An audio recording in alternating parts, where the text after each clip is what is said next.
Hi friends, ಎಲ್ಲರಿಗೂ ನಮಸ್ಕಾರ. ನಾನು ಮೋಹನ್ ಕುಮಾರ್. ನಿಮ್ಮೆಲ್ಲರಿಗೂ ನಮ್ಮ ಸ್ಪರ್ಧಾ ಕರ್ನಾಟಕ ಯೂಟ್ಯೂಬ್ ಚಾನಲ್ಗೆ ಪ್ರೀತಿಯ ಸ್ವಾಗತ.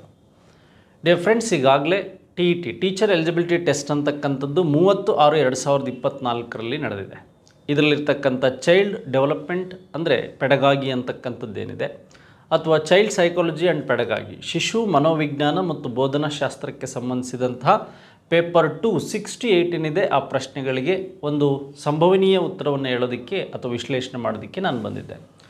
ಡೇ ಫ್ರೆಂಡ್ಸ್, ಈಗಾಗಲೇ ಕಳೆದ 2014ರಿಂದ 2023ರವರೆಗೆ ನಡೆದಂಥ ಸೈಕಾಲಜಿ ಪ್ರಶ್ನೆಗಳನ್ನು ನಮ್ಮ ಯೂಟ್ಯೂಬ್ ಚಾನಲಲ್ಲಿ ನಾವೇನು ಮಾಡಿದ್ದೇವೆ ಅಂದರೆ, ಈ ಎಲ್ಲ ಪೇಪರ್ 30 ಪ್ರಶ್ನೆಗಳಿಗೂ ಕೀ ಆನ್ಸರ್ಗಳನ್ನು ನಾವು ನೀಡಿದ್ದೇವೆ. ಬಟ್ ಆ ಪ್ರಶ್ನೆಗಳನ್ನು ಓದ್ಕೊಂಡ್ರೆ ಸಾಕು. ಈ ಬಾರಿ ಏನಾಗಿದೆ ಅಂದರೆ, ಹೆಚ್ಚು ಮೆಥಡ್ ಮೇಲೆ ಪ್ರಶ್ನೆಗಳು ಕೇಳಿದೆ. ಈ ಬೇಸಿಕ್ ಸೈಕಾಲಜಿ ಮತ್ತು ಚಾಪ್ಟರ್ಗಳಲ್ಲಿ ಮತ್ತು ಇಂಟೆಲಿಜೆನ್ಸ್ ಮೇಲೆ, ಮತ್ತು ಅದಾದಮೇಲೆ ನಿಮಗೆ ವಿಶೇಷವಾಗಿ ಲರ್ನಿಂಗ್ ಥಿಯರೀಸ್ ಮೇಲೆ, ನೆಕ್ಸ್ಟು ನಿಮಗೆ ಲರ್ನಿಂಗ್ ಪ್ರಾಬ್ಲಮ್ಸ್ ಏನಿದೆ, ಕಲಿಕಾ ನ್ಯೂನತೆಗಳ ಮೇಲೆ, ಮತ್ತು ಈ ರೀತಿಯಾದಂಥ ಪ್ರಶ್ನೆಗಳನ್ನು ಹೆಚ್ಚಾಗಿ ಕೇಳ್ತಾ ಹೋಗಿದ್ದಾರೆ. ಹಾಗಾದರೆ ಈ ವರ್ಷ ಯಾವ್ಯಾವ ಪ್ರಶ್ನೆಗಳೆಲ್ಲ ಬಂದಿದೆ, ಆದರೆ ಹೆಚ್ಚು ಮೆಥಡ್ ಮೇಲೆ ಬಂದಿಲ್ಲ, ಸೈಕಾಲಜಿ ಬೇಸ್ ಮೇಲೆ ಹೆಚ್ಚು ಪ್ರಶ್ನೆಗಳು ಬಂದಿದೆ ಅಂತಕ್ಕಂಥದ್ದು ನೋಡ್ತಾ ಹೋಗೋಣ. ನೋಡಿ, ಮೊದಲ ಪ್ರಶ್ನೆ ಹೀಗಿದೆ: ಅನುವಂಶೀಯತೆ ಸಿದ್ಧಾಂತಕ್ಕೆ ಸಂಬಂಧಿಸಿದಂತಹ ಪ್ರಾಬಲ್ಯ ಮತ್ತು ಪ್ರತ್ಯೇಕೀಕರಣ ತತ್ವವನ್ನು ನೀಡುವವರು ಅನ್ನೋ ಪ್ರತ್ಯೇಕೀಕರಣ ತತ್ವವನ್ನು ನೀಡ್ತಕ್ಕಂಥವ್ರು, ಪ್ರಿನ್ಸಿಪಲ್ಸ್ ಆರ್ ಡಾಮಿನೆನ್ಸಿ ಅಂತಕ್ಕಂಥದ್ದೇನಿದೆ, ಇದಕ್ಕೆ ಸಂಬಂಧಿಸಿದಂತೆ ಎರ್ಡಿಟಿ ಈಸ್ ಗಿವನ್ ಬೈ ಅಂತ ಇದೆ. ಗಾಲ್ಟನ್ ಇದೆ, ಮೆಂಡಲ್ ಇದೆ, ಡಾರ್ವಿನ್ ಇದೆ, ಲಾಮಾರ್ಕ್ ಇದೆ. ಆಲ್ಮೋಸ್ಟ್ ನೀವು ಯಾರು ಎರ್ಡಿಟಿ ಮತ್ತು ಎನ್ವೈರ್ನ್ಮೆಂಟ್ ಬಗ್ಗೆ ಓದಿರ್ತೀರ ಸೈಕಾಲಜಿಯಲ್ಲಿ, ಈ ಅನುವಂಶೀಯತೆ ಪ್ರಭಾವಗಳು ವ್ಯಕ್ತಿಯ ಮೇಲೆ ಹೇಗೆ, ಜೀನ್ಸ್ಗಳು ಅಂದರೆ ಈ ವಂಶವಾಯುಗಳಿಂದ ಹೇಗೆ ಬರುತ್ತೆ, ಈ ಕಾನ್ಸೆಪ್ಟನ್ನು ಓದುವಾಗ ಬುಕ್ಸಲ್ಲಿ ನೀವು ಮೆಂಡಲ್ ಬಗ್ಗೆ ಓದಿರ್ತೀರ. ಫಾದರ್ ಆಫ್ ಹೆರಿಡಿಟಿಗೆ ಸಂಬಂಧಿಸಿದಂತೆ ಮೆಂಡಲ್ ಬಗ್ಗೆ ಓದಿರ್ತೀರ. ಹಾಗಾಗಿ ಮೆಂಡಲ್ ಅವರ ಒಂದು ಪ್ರಾಬಲ್ಯ ಮತ್ತು ಪ್ರತ್ಯೇಕರಣಕ್ಕೆ ಸಂಬಂಧಿಸಿದಂಥ ಆನ್ಸರ್ ಇದಾಗಿರುತ್ತೆ ಸ್ನೇಹಿತರೆ. ನೋಡಿ, ಈ ಪ್ರಶ್ನೆಗೆ ಸರಿಯಾದ ಉತ್ತರ ಯಾವುದು ಅಂದರೆ ಮೆಂಡಲ್, ಸೆಕೆಂಡ್ ಒನ್. ನೋಡಿ, ಇದೇ ರೀತಿಯಾಗಿ ಕ್ವಶನ್ಸ್ಗಳು almost whole question paper HSTR, GPSTR ಮತ್ತು TET ಪ್ರಶ್ನೆಗಳಲ್ಲೇ ಇರ್ತಕ್ಕಂಥ ಪ್ರಶ್ನೆಗಳನ್ನು ಸಂಗ್ರಹಿಸಿ ಕೊಟ್ಟಿದ್ದಾರೆ. ಹಾಗೆ ಸೋಷಿಯಲ್ ಸೈನ್ಸಲ್ಲೂ ಸಹ ಅದೇ ರೀತಿ ಕ್ವಶನ್ಸ್ಗಳು ಈ ರೀತಿ ಆಗಿದೆ ಅಂತಕ್ಕಂಥದ್ದು. ನೆಕ್ಸ್ಟ್ ಹಾಗಾದರೆ ಮುಂದಿನ ಪ್ರಶ್ನೆ ಬಗ್ಗೆ ನಾವು ಮಾತಾಡ್ತಾ ಹೋಗೋಣ. ನೋಡಿ, ವಿಶೇಷವಾಗಿ ನಾವು ಈ ಬಾಲ್ಯಾವಸ್ಥೆಯಲ್ಲಿ ಬೆಳವಣಿಗೆ ವಿಕಾಸದ ದರ ಅಂತಕ್ಕಂಥದ್ದು, the rate of growth and development in childhood ಅಂತಕ್ಕಂಥದ್ದು ಕೇಳಿದ್ದಾರೆ. ಚೈಲ್ಡ್ಹುಡ್ಡಲ್ಲಿ ನೋಡಿ, ಇಲ್ಲಿ ಬೆಳವಣಿಗೆ ಅಂತಕ್ಕಂಥದ್ದನ್ನು ಕೇಳಿದರೆ ಮತ್ತು ವಿಕಾಸ ಅಂತ ಕೇಳಿದ್ದಾರೆ. ನೋಡಿ, ಬೆಳವಣಿಗೆ ವಿಕಾಸದ ಹಂತಗಳಲ್ಲಿ ಎಲ್ಲಿ ಯಾವುದು ಜಾಸ್ತಿ ಇರುತ್ತೆ ಅಂತಕ್ಕಂಥದ್ದು ಪೂರ್ವ ಬಾಲ್ಯದಲ್ಲಿ, ಈ ಒಂದು ವಿಶೇಷವಾಗಿ ಪೂರ್ವ ಬಾಲ್ಯದಲ್ಲಿ ಅಂತಕ್ಕಂಥದ್ದು ಈ ಅರ್ಲಿ ಚೈಲ್ಡ್ಹುಡ್ಡಲ್ಲಿ ಹೇಗಿರುತ್ತೆ ಅಂತ. ಹಾಗೆ ನಿಮಗೆ ವಿಶೇಷವಾಗಿ ಲೇಟರ್ ಚೈಲ್ಡ್ಹುಡ್ಡಲ್ಲಿ ಹೇಗಿರುತ್ತೆ ಉತ್ತರ ಬಾಲ್ಯದಲ್ಲಿ. ಹಾಗೆ ಪೂರ್ವ ಬಾಲ್ಯದಲ್ಲಿ ನೋಡಿ, ಇಲ್ಲಿ ವೇಗವಾಗಿ ಇರುತ್ತೆ ಪೂರ್ವ ಬಾಲ್ಯದಲ್ಲಿ, ಒಂದು ಅರ್ಲಿ ಚೈಲ್ಡ್ಹುಡ್ಡಲ್ಲಿ. ಲೇಟರ್ ಚೈಲ್ಡ್ಹುಡ್ಡಲ್ಲಿ ನಿಧಾನವಾಗಿರುತ್ತೆ. ವಿಕಾಸ ಮತ್ತು ಬೆಳವಣಿಗೆ ಅಂತ ಗೊತ್ತಿರಬೇಕು. ಪೂರ್ವ ಬಾಲ್ಯದಲ್ಲಿ ನಿಧಾನವಾಗಿರುತ್ತೆ, ಉತ್ತರ ಬಾಲ್ಯದಲ್ಲಿ ವೇಗವಾಗಿರುತ್ತೆ. ಪೂರ್ವ ಬಾಲ್ಯ ಮತ್ತು ಉತ್ತರ ಬಾಲ್ಯ ಎರಡರಲ್ಲೂ ಸಮನಾಗಿರುತ್ತೆ. ಹಾಗೆ ಪೂರ್ವ ಉತ್ತರ ಬಾಲ್ಯ ಎರಡರಲ್ಲೂ ಸಹ ನಿಧಾನವಾಗಿರುತ್ತೆ. ಇವೆರಡು ಅಲ್ಲ ಅಂತ ಗೊತ್ತಾಗುತ್ತೆ. ಇವೆರಡರಲ್ಲಿ ಕನ್ಫ್ಯೂಸ್ ಆದರೆ ಇಲ್ಲಿ ಅವನು ಬೆಳವಣಿಗೆ ಅಷ್ಟೇ ಕೊಟ್ಟಿಲ್ಲ ಫ್ರೆಂಡ್ಸ್, ವಿಕಾಸ ಅಂತ ಕೊಟ್ಟಿದ್ದಾನೆ. ಯಾವಾಗಲೂ ಈ ಅರ್ಲಿ ಚೈಲ್ಡ್ಹುಡ್ಡಲ್ಲಿ ದೈಹಿಕವಾದ ಬೆಳವಣಿಗೆ ಕಡಿಮೆ ಇರುತ್ತೆ, ಲೇಟರ್ ಚೈಲ್ಡ್ಹುಡ್ಡಲ್ಲಿ ಜಾಸ್ತಿ ಇರುತ್ತೆ. ಆದರೆ ಇಲ್ಲಿ ವಿಕಾಸ ಅಂತ ಕೊಟ್ಟಾಗ ನಮಗೆ ಪೂರ್ವ ಬಾಲ್ಯದಲ್ಲಿ ವೇಗವಾಗಿರುತ್ತೆ ಅಂತ ಓದಿದ್ದೀರಾ, ಹಾಗೆ ಉತ್ತರ ಬಾಲ್ಯದಲ್ಲಿ ಲೇಟರ್ ಚೈಲ್ಡ್ಹುಡ್ಡಲ್ಲಿ ಸ್ಲೋ ಆಗಿರುತ್ತೆ ಅಂತಕ್ಕಂಥದ್ದು ಓದಿದ್ದೀರಾ. ಹಾಗಾದರೆ ಈ ಪ್ರಶ್ನೆಗೆ ರೈಟ್ ಆನ್ಸರ್ ಯಾವುದು ಅಂದರೆ ಫಸ್ಟ್ ಒನ್. ನೋಡಿ, ಈ ಪ್ರಶ್ನೆಗೆ ರೈಟ್ ಆನ್ಸರ್ ಯಾವುದು ಅಂದರೆ ಫಸ್ಟ್ ಒನ್. ಅಂದರೆ ನಿಮಗೆ ಅರ್ಲಿ ಮತ್ತು ಲೇಟರ್ ಚೈಲ್ಡ್ಹುಡ್ ಬಗ್ಗೆ ಮಾಹಿತಿ ಇರಬೇಕು. ಇಲ್ಲಿ ಕಾನ್ಸೆಪ್ಟಲ್ಲಿ ಡೆವಲಪ್ಮೆಂಟ್ ಆ್ಯಂಡ್ ಗ್ರೋತ್ ಎರಡೂ ಕೊಟ್ಟಾಗ ದೈಹಿಕ ಬೆಳವಣಿಗೆಗೆ ಸಂಬಂಧಿಸಿದಂತೆ, ವಿಕಾಸಕ್ಕೆ ಸಂಬಂಧಿಸಿದಂತೆ ಎರಡೂ ಅಂಶಗಳನ್ನು ನಾವಿಲ್ಲಿ ಯೋಚನೆ ಮಾಡಿ ಆನ್ಸರ್ ಮಾಡಬೇಕಾಗತ್ತೆ. ಎಸ್, ಹಾಗಾದರೆ ಎರಡನೇ ಪ್ರಶ್ನೆಗೆ ಇದು ಸರಿ ಉತ್ತರ ಆಯಿತು ಸ್ನೇಹಿತರೆ. ನೆಕ್ಸ್ಟ್ ಈಗ ಮೂರನೇ ಪ್ರಶ್ನೆಗೆ ಸಂಬಂಧಿಸಿದಂತೆ ನೋಡಿ, ವಿಕಾಸಾತ್ಮಕ ಕಾರ್ಯಗಳಲ್ಲಿ ಸೂಕ್ತ ಲಿಂಗ, ಜೆಂಡರಿಗೆ ಸಂಬಂಧಿಸಿದಂತೆ ಅಥವಾ ಸೆಕ್ಸ್ ರೋಲ್ಸಿಗೆ ಸಂಬಂಧಿಸಿದಂತೆ ರೂಲ್ಸ್ ಏನಿದೆ ಅಂತಕ್ಕಂಥದ್ದು, ಪಾತ್ರಗಳ ಕಲಿಕೆಯ ಹಂತ. ನೋಡಿ, ಇಲ್ಲಿ ಪೂರ್ವ ಬಾಲ್ಯಕ್ಕೆ ಸಂಬಂಧಿಸಿದಂತೆ ಏನು ಕೊಟ್ಟಿದ್ದಾನೆ, ಉತ್ತರ ಬಾಲ್ಯ, ಪೂರ್ವ ತಾರುಣ್ಯ ಮತ್ತು ಉತ್ತರ ತಾರುಣ್ಯ ಅಂತಕ್ಕಂಥದ್ದು. ನೋಡಿ, ಇಲ್ಲಿ ಒಂದು ಅರ್ಲಿ ಚೈಲ್ಡ್ಹುಡ್ ಅಂತಕ್ಕಂಥದ್ದು ಲೇಟರ್ ಚೈಲ್ಡ್ಹುಡ್ ಅಂತಕ್ಕಂಥದ್ದು, ಇನ್ನೊಂದು ಅರ್ಲಿ ಅಡಲೆಸೆನ್ಸ್ ಅಂತಕ್ಕಂಥದ್ದು, ಲೇಟರ್ ಅಡಲೆಸನ್ ಅಂತಕ್ಕಂಥ ಅಂಶಗಳ ಬಗ್ಗೆ ಕೊಟ್ಟಿದ್ದಾನೆ. ನೋಡಿ, ಒಂದು ಮಗು ಈಗ ಪೂರ್ವ ತಾರುಣ್ಯ ಉತ್ತರ ತಾರುಣ್ಯದಲ್ಲಿ ಹೇಗೆಲ್ಲ ಡೆವಲಪ್ಮೆಂಟ್ಸ್ ಆಗುತ್ತೆ, ಇಲ್ಲಿ ಏನೇ ಬೆಳವಣಿಗೆಗಳಾದರೂ ಮಗು ಒಟ್ಟಾಗಿ ಆಟವನ್ನು ಆಡೋದಕ್ಕೆ ಪ್ರಯತ್ನ ಪಡುತ್ತೆ. ನಮಗೆ 3 or 4 ಆನ್ಸರ್ ಇರಬೇಕು ಅಂತಕ್ಕಂಥದ್ದು ಈ ಒಂದು ಸೆಕ್ಸ್ ರೂಲ್, ಅಂದರೆ ಲರ್ನಿಂಗ್ ಆಪರೇಷನ್ಗೆ ಸಂಬಂಧಿಸಿದಂತೆ. ನೋಡಿ, ಇಲ್ಲಿ ಪೂರ್ವ ತಾರುಣ್ಯ ಮತ್ತು ಉತ್ತರ ತಾರುಣ್ಯದಲ್ಲಿ ಒಂದು ಮಗು ಈ ಶಾಲಾ ಹಂತದಲ್ಲಿ ಪ್ರೈಮರಿ ಮತ್ತು ಹೈಸ್ಕೂಲ್ ಹಂತಕ್ಕೆ ಹೋದಾಗ ಅಲ್ಲಿ ಈ ಲಿಂಗ ಜೆಂಡರ್ ನಾವ್ಯಾವತ್ತು ಸ್ಕೂಲಿಗೆ ಅನ್ವಯ ಮಾಡಿ ನೋಡಬೇಕು, ಅಪ್ಲಿಕೇಟ್ ಮಾಡಿ. ಆವಾಗ ನಿಮಗೆ ಪೂರ್ವ ತಾರುಣ್ಯಕ್ಕಿಂತಲೂ ಈ ಲೇಟರ್ ಅಡಲೆಸನ್ ಇದೆಯಲ್ಲ, ಈ ಲೇಟರ್ ಅಡಲೆಸನ್ನಲ್ಲಿ ಹೆಚ್ಚು ಈ ಒಂದು ಸೆಕ್ಸ್ ಅಥವಾ ಲಿಂಗ ಭೇದವಾದಂತಹ ಅಂಶಗಳನ್ನು ನಾವು ನೋಡ್ಬೋದು ಲೇಟರ್ ಅಡಲೆಸೆನ್ಸಲ್ಲಿ. ಹಾಗಾದರೆ ನಮಗೆ ಅರ್ಲಿ ಅಡಲೆಸೆನ್ಸಲ್ಲಿ ಅಷ್ಟಾಗಿರಲ್ಲ, ಇರುತ್ತೆ ಅಷ್ಟಾಗಿರಲ್ಲ ಅಂತಕ್ಕಂಥದ್ದು ಗೊತ್ತಿರಬೇಕು.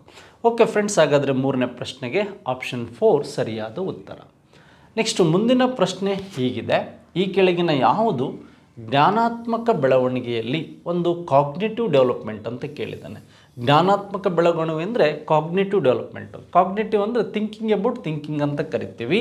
ಈ ಜ್ಞಾನಾತ್ಮಕ ಬೆಳವಣಿಗೆ ಅಂಶ ಅಲ್ಲ ಅಂತ ಕೇಳಿದ್ದೇವೆ. ನೋಡಿ, ಒಂದು ಸಂವೇಗಾತ್ಮಕ ಮತ್ತು ಗ್ರಹಿಕೆ ಎಮೋಷನಲ್ ಮತ್ತು ಕಾಂಪ್ರಿಹೆನ್ಷನ್ ಆಗೋದು ಒಂದು ಕಾಗ್ನಿಟಿವ್ ಡೆವಲಪ್ಮೆಂಟ್ಸ್ ಅಂತ ಗೊತ್ತಿರಬೇಕು. ಕಾನ್ಸೆಪ್ಟ್ ಡೆವಲಪ್ಮೆಂಟ್ ಆಗೋದು ಸಹ ಇದು ಒಂದು ಕಾಗ್ನಿಟಿವ್ ಡೆವಲಪ್ಮೆಂಟ್ಸ್ ಅಂತ ಗೊತ್ತಿರಬೇಕು. ಲ್ಯಾಂಗ್ವೇಜ್ ಡೆವಲಪ್ಮೆಂಟ್ ಆಗೋದು ಸಹ ಇದು ಒಂದು ಕಾಗ್ನಿಟಿವ್ ಡೆವಲಪ್ಮೆಂಟ್ಸ್ ಆಗಿರ್ಬೋದು. ಆದರೆ ಕಾಗ್ನಿಟಿವ್ ಬಿಟ್ಟು ಫಿಸಿಕಲ್ ಡೆವಲಪ್ಮೆಂಟ್ ಆಗಿರ್ತಕ್ಕಂಥದ್ದು ಯಾವುದು ಅಂದರೆ ದೇಹದಾಢ್ಯತೆ ಪ್ರಮಾಣದಲ್ಲಿ ಬದಲಾವಣೆ ಅಂತಕ್ಕಂಥದ್ದು ಗೊತ್ತಿರಬೇಕು. ದೇಹದಾಢ್ಯ ಪ್ರಮಾಣದಲ್ಲಿ ಬದಲಾವಣೆ ಅಂತಕ್ಕಂಥದ್ದು ಗೊತ್ತಿರಬೇಕು.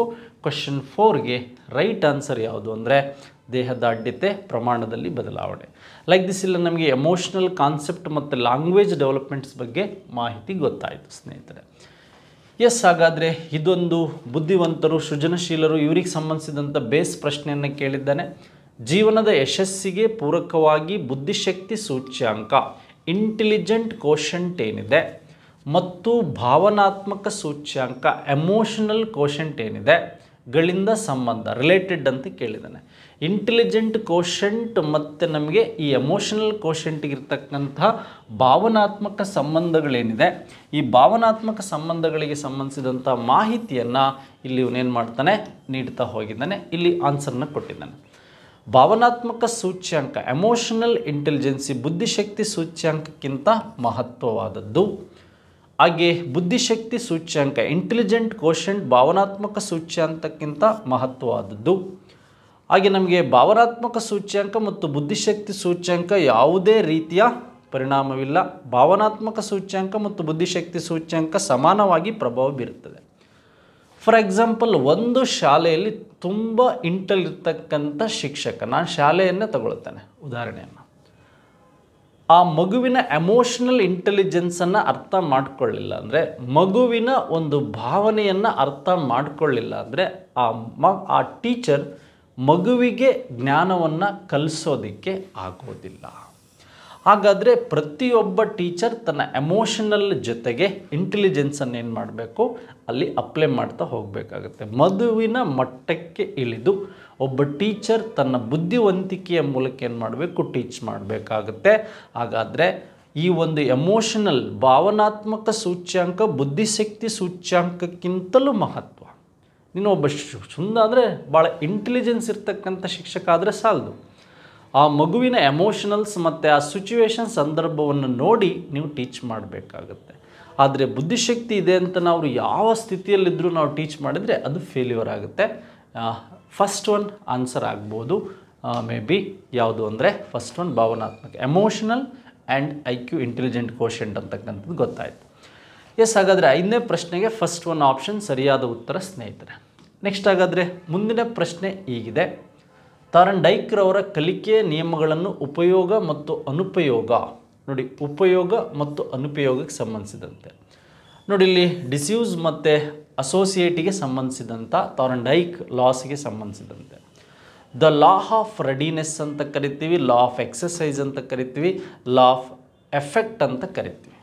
ಹಾಗೆ ಸಂಯೋಜನಾ ನಿಯಮನೂ ಸಹ ಇದೆ. 3 ಬಿಟ್ಟು ಇದು ಆಗೋ ಸಾಧ್ಯತೆಗಳು ಹೆಚ್ಚಾಗಿರುತ್ತೆ ನಿಮ್ಮಲ್ಲಿ. ಅವನೇನು ಕೇಳಿದ್ದಾನೆ, ತಾರಂಡೈಕ್ರವರ ಒಂದು ಉಪಯೋಗ, ಯೂಸ್ ಮತ್ತು ಅನುಪಯೋಗ, ಈ ಸಿದ್ಧಾಂತ ಏನಿದೆ ನೋಡಿ. ನಾವು ಒಂದು ಲೆಸನ್ ಪ್ಲ್ಯಾನ್ ಸಿದ್ಧಪಡಿಸೋದಕ್ಕೆ ಹೇಗೆ ಒಂದು ಸಿದ್ಧತಾ ನಿಯಮವನ್ನು ಬಳಸ್ತೇವೆ, ಅಭ್ಯಾಸ ನಿಯಮದಲ್ಲಿ ಏನು ಉಪಯೋಗ ಅನುಪಯೋಗ ತೆಗಿಬೇಕು, ಪರಿಣಾಮ ಇರೋದು ಲಾಸ್ಟಿಗೆ. ಹಾಗಾಗಿ ಈ ಉಪಯೋಗ ಅನುಪಯೋಗ ಬರ್ತಕ್ಕಂಥದ್ದು ಅವರು 3 ಥಿಯರಿಗಳಲ್ಲಿ ಸೆಂಟ್ರಲ್ ಬರುತ್ತೆ, ಅದು exercise. First law of readiness ಬರುತ್ತೆ, ಲಾ ಆಫ್ ಎಕ್ಸಸೈಸ್ ಬರುತ್ತೆ, ಲಾಸ್ಟಿಗೆ ಲಾ ಆಫ್ ಎಫಾರ್ಟ್ ಬರುತ್ತೆ ಅಥವಾ ಎಫೆಕ್ಟ್ ಬರುತ್ತೆ, ಪರಿಣಾಮ ಅಂತಕ್ಕಂಥದ್ದು ಬರುತ್ತೆ. ಇದು ತಾರಂಡೈಕ್ರವರ ಥಿಯರಿ ಬಗ್ಗೆ ನಾವು ಮಾತಾಡ್ತಾ ಹೋಗ್ಬೋದು. ಎಸ್, ಅದಾದಮೇಲೆ ವಿಶೇಷವಾಗಿ ನಾವು ಮಾಹಿತಿಯನ್ನು ನೋಡೋದಾದರೆ ಅಭ್ಯಾಸ ನಿಯಮ ಸರಿಯಾದ ಉತ್ತರ ಆಯಿತು. ಹಾಗೆ ಮುಂದಿನ ಪ್ರಶ್ನೆ ಬಗ್ಗೆ ಮಾತಾಡ್ತಾ ಹೋಗೋಣ. ಕ್ರಮಾನುಗತ ಬೋಧನೆಯ ಇದರ ಕೊಡುಗೆಯಾಗಿದೆ ನೋಡಿ. ನಮಗೆ ಕ್ರಮಬದ್ಧ ಕ್ರಮಾನುಗತ ಅಂತ ಈಗ ಆಲ್ರೆಡಿ ಕ್ವಶನ್ಸ್ಗಳು ಬಂದಿದೆ ನೋಡಿ. ಪ್ರೋಗ್ರಾಮ್ಡ್ ಆರ್ ಪ್ರೋಗ್ರಾಮ್ ಬೇಸ್ಡ್ ಆಗಿರ್ತಕ್ಕಂಥ ಇನ್ಸ್ಟ್ರಕ್ಷನ್ ಕಾಂಟ್ರಿಬ್ಯೂಷನ್ ಯಾರ್ದು ಅಂತಕ್ಕಂಥದ್ದು ಕೊಟ್ಟಿದ್ದಾರೆ. ಇಲ್ಲಿ ಒಂದು ನಮಗೆ ಕ್ಲಾಸಿಕಲ್ ಕಂಡೀಷನ್ ಥಿಯರಿ ಇದೆ, ಇನ್ನೊಂದು ಆಪರೇಷನ್ ಕಂಡೀಷನ್ ಥಿಯರಿ ಇದೆ, ಇನ್ನೊಂದು ನಮಗೆ ಇನ್ಸೈಟ್ ಲರ್ನಿಂಗ್ ಥಿಯರಿ ಇದೆ, ಇನ್ನೊಂದು ನಮಗೆ ಸೋಷಿಯಲ್ ಲರ್ನಿಂಗ್ ಥಿಯರಿ ಇದೆ. ಸಾಮಾಜಿಕ ಕಲಿಕಾ ಸಿದ್ಧಾಂತಕ್ಕೆ ಸಂಬಂಧಿಸಿದಂತೆ ಒಳನೋಟ ಕಲಿಕೆ, ಕ್ರಿಯಾಜನ್ಯ ಅನುಬಂಧನ ಮತ್ತು ಸಾಂಪ್ರದಾಯಿಕ ನೋಡಿ. ಇಲ್ಲಿ ಪಾವೆಲ್ ಅವರು ಏನು ಹೇಳ್ತಾರೆ, ಸ್ಕಿನ್ನರ್ ಅವರು ಏನು ಹೇಳ್ತಾರೆ, ಇನ್ಸೈಟ್ ಜರ್ಮನಿಯ ಒಳನೋಟ ಕಲಿಕೆಗೆ ಸಂಬಂಧಿಸಿದಂತೆ, ಸಾಮಾಜಿಕ ಕಲಿಕೆಗೆ ಸಂಬಂಧಿಸಿದಂತೆ. ಗೊತ್ತಾಗಿದೆ ನಮಗೆ. ಈಗಾಗಲೇ ಸುಮಾರು HSTR ಬೇರೆ ಬೇರೆ ಪುಸ್ತಕಗಳಲ್ಲಿ ರಿಪೀಟ್ ಆಗಿರೋ ಪ್ರಶ್ನೆ, ಈ ಪ್ರೋಗ್ರಾಮ್ಡ್ ಬೇಸ್ ಆಗಿರ್ತಕ್ಕಂತಹ ಒಂದು ಅಂಶ ಯಾವುದು ಅಂದರೆ, ಇದು ವ್ಯವಸ್ಥೆ ನಿರ್ದಿಷ್ಟ ವಿಷಯಕ್ಕೆ ಕೇಂದ್ರೀಕರಣ, ನಿರ್ದಿಷ್ಟ ಅಭ್ಯಾಸಕ್ಕೆ ಕೇಂದ್ರೀಕರಣ ಮಾಡೋದು ಕ್ಲಾಸಿಕಲ್ ಕಂಡೀಷನ್. ಕ್ರಮಾನುಗತವಾಗಿ ಮಾಡ್ತಕ್ಕಂಥದ್ದು ಯಾವುದು ಅಂದರೆ ಕ್ರಿಯಾಜನ್ಯ. ಹಾಗಾದರೆ ಈ ಪ್ರಾಬ್ಲಮ್ ಸಾಲ್ವಿಂಗ್ ಮೆಥಡ್ ಅಥವಾ ಗಿಫ್ಟೆಡ್ ಚಿಲ್ಡ್ರನ್ಸ್ ಎಲ್ಲಿ ಬರ್ತಾರೆ ಅಂದರೆ ಒಳನೋಟ ಕಲಿಕೆಯಲ್ಲಿ. ನಮಗೆ ಆಪರೇಷನ್ ಕಂಡೀಷನ್ ಏನಿದೆ, ಸ್ಕಿನ್ನರ್ ಅವರ ಆಪರೇಷನ್ ಕಂಡೀಷನ್ ಏನಿದೆ, ಇದನ್ನು ನಾವು ಕ್ರಮಾನುಗತ ಕಲಿಕೆ ಅಥವಾ ಕ್ರಮಬದ್ಧ ಕಲಿಕೆಗೆ ಒಂದು ರೈಟ್ ಆನ್ಸರ್ ಅಂತ ಹೇಳ್ಬೋದು. ಹಾಗಾದರೆ ಈ ಪ್ರಶ್ನೆಗೆ ಇದು ಉತ್ತರ ಆದಮೇಲೆ ಸ್ನೇಹಿತರೆ ಮುಂದಿನ ಪ್ರಶ್ನೆ ನೋಡೋಣ.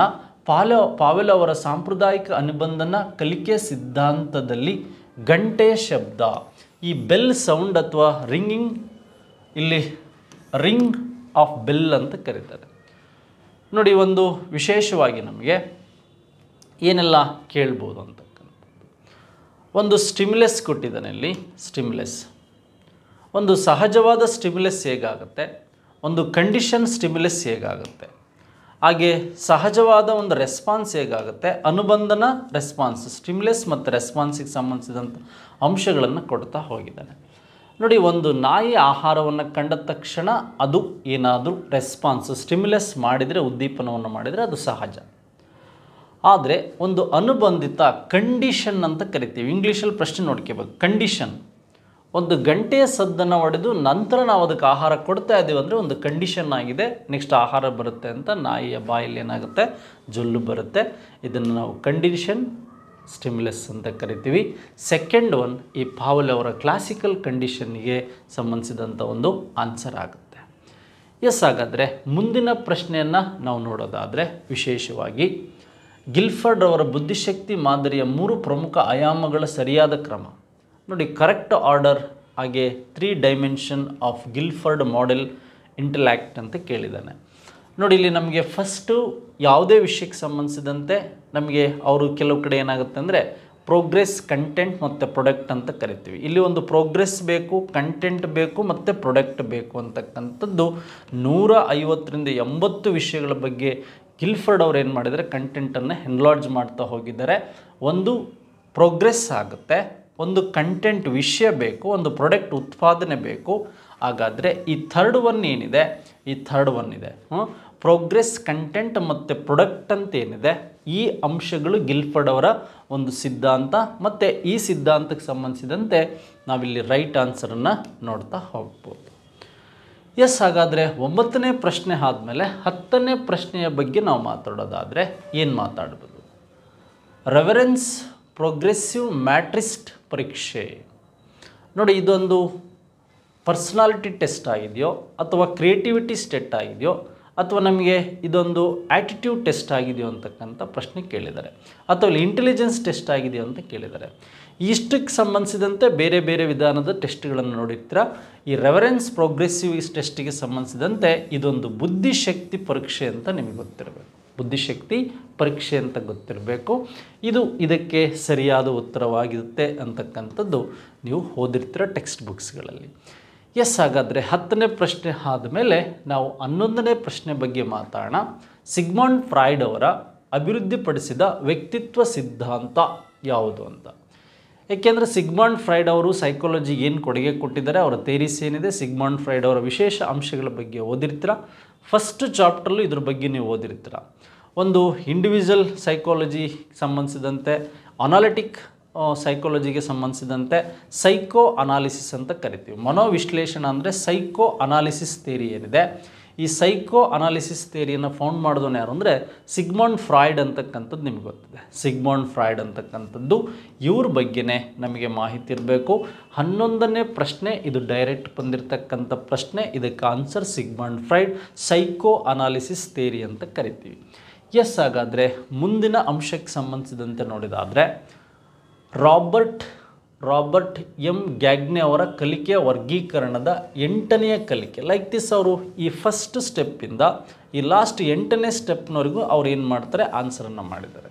ಈಗ ಫಸ್ಟ್ ಸ್ಟೆಪ್ಪಲ್ಲಿ ಬರ್ತಕ್ಕಂಥದ್ದು ಯಾವುದು ಅಂದರೆ ಸಿಗ್ನಲ್ ಲರ್ನಿಂಗ್ ಅಂತ ಕರಿತೀವಿ. ಲಾಸ್ಟಿಗೆ ಬರ್ತಕ್ಕಂಥದ್ದು ಪ್ರಾಬ್ಲಮ್ ಸಾಲ್ವಿಂಗ್ ಲರ್ನಿಂಗ್ ಅಂತ ಕರಿತೀವಿ. ಹಾಗಾದರೆ ಇಲ್ಲಿ ಡೈರೆಕ್ಟಾಗಿ ಕೇಳಿಬಿಟ್ಟಿದ್ದಾನೆ 8ನೇ, ಇದು ಒಂದು ಸಂಜ್ಞಾ ಕಲಿಕೆ, ಇದು ಸಮಸ್ಯೆ ಪರಿಹಾರ ಕಲಿಕೆ ಅಂತ ಕರಿತೀವಿ. ಗ್ಯಾಗ್ನೆ ಅವರ ಒಂದು ಮೇಜರ್ ಆದಂಥ ಪಾಯಿಂಟ್ಸ್ಗಳು ಈ ಸಮಸ್ಯೆ ಪರಿಹಾರ ಕಲಿಕೆ, ಈ ಪ್ರಾಬ್ಲಮ್ ಸಾಲ್ವಿಂಗ್ ಲರ್ನಿಂಗ್ ಏನಿದೆ, ಇದು ವಿಶೇಷವಾಗಿ ಗ್ಯಾಗ್ನೆ ಅವರ ಒಂದು 8ನೇ ಸ್ಟೇಜ್ ಅಂತ ನಮಗೆ ಗೊತ್ತಿರಬೇಕು. ಗ್ಯಾಗ್ನೆ ಅವರ ಒಂದು 8ನೇ ಸ್ಟೇಜ್, 8 ಅಂದರೆ ಕ್ಯಾಟಗರಿಗೆ ಸಂಬಂಧಿಸಿದಂತೆ ಗೊತ್ತಾಯಿತು. ನೆಕ್ಸ್ಟ್ ಅದಾದಮೇಲೆ ಮುಂದಿನ ಪ್ರಶ್ನೆ ಹೀಗಿದೆ, ವೇಗವರ್ಧನೆ ಶೈಕ್ಷಣಿಕ ಅವಕಾಶಗಳು ಈ ಮಕ್ಕಳಿಗೆ ಸಂಬಂಧಿಸಿದೆ.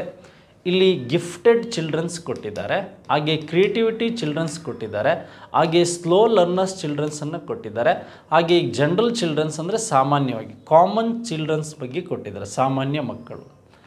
ನೋಡಿ, ಆಲ್ಮೋಸ್ಟ್ ಈ ಎರಡೂ ಅಲ್ಲ ಅಂತ ಗೊತ್ತಾಗುತ್ತೆ. ನಿಮಗೆ ಕನ್ಫ್ಯೂಸ್ ಆದರೆ ಈ ಎರಡರಲ್ಲಿ ಕನ್ಫ್ಯೂಸ್ ಆಗ್ಬೋದು. ಕ್ರಿಯೇಟಿವಿಟಿ ಮತ್ತು ಸೃಜನಶೀಲ, ಹೊಸದನ್ನು ಮಾಡ್ತಕ್ಕಂಥದ್ದು, ಒಂದು ವಿಷಯದಲ್ಲಿ ಹೊಸತಂದ ಬ್ರೈನ್ ಸ್ಟಾರ್ಮಿಂಗ್ ಇರ್ತಕ್ಕಂಥದ್ದು ಸೃಜನಶೀಲ.